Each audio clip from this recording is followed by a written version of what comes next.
Hi, we've realised that two of the promises that we make to people we support are in conflict with each other. So the first is that we offer a flexible service that's built around you. And the second is that we pay attention to the well-being of your team. And the challenge is around cancellations. So what if you're somebody we support and your daughter wants to take you out for tea and the time that we have booked for you is between 6:30 and 7 and you just want to phone up a couple of days before and cancel it? Well, surely a person-centred flexible service or a service that's keeping that promise will be able to do that. And that's what commissioners expect from us as well. So is it a bit like a hairdresser? So my hairdresser, I book my slot with my particular hairdresser, and if I want to change my mind, I can book that, change it up to a week before or even up to 48 hours before.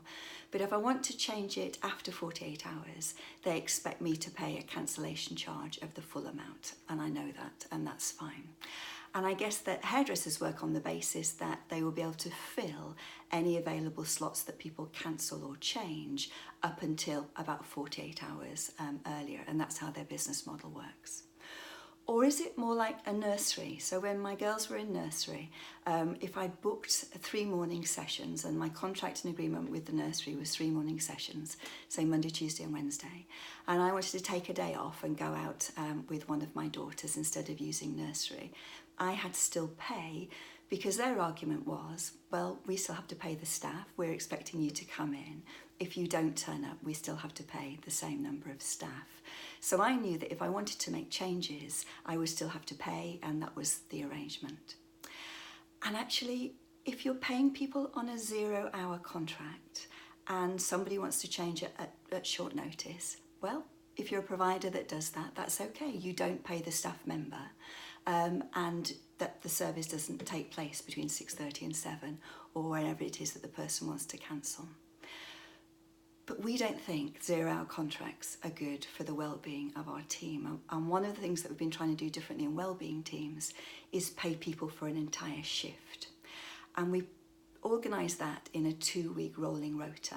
So therefore, even if you give us 4 days or 5 days notice, it's really hard for us to make those changes, because the team member who would be supporting you on a Thursday night between 6 and 7 has somebody else that they're supporting between 5:30 and 6, and somebody else that they're supporting between 7 and 7:30. And these are regular slots that people expect. So you could say, well, couldn't you just use that differently?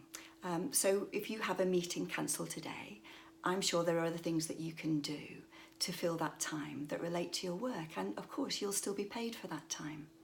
So yes, we could ask the team member to stay longer with the person before them and perhaps do some work on their life storybook. Or go to the person after them a bit earlier and do a well-being visit or something that makes sense to them. But the reality is we won't be paid for that. So if we're committed to paying our colleagues for a whole shift, it means that we've got to be paid by the local authority or by self-funders for the whole shift. Otherwise, it threatens our financial viability. So here's our challenge. Can we offer a flexible service to people that means that they can cancel at relatively short notice, under 2 weeks, and still remain financially viable? And still do that in a way that takes care of the well-being of our team, when for us that means paying them the whole shift. So that's our challenge. That's what we're exploring at the moment. If you've got any ideas, I would love to hear from them. But actually at the moment, we can't see how we can keep both of those promises alive, and we've got to make some decisions about them.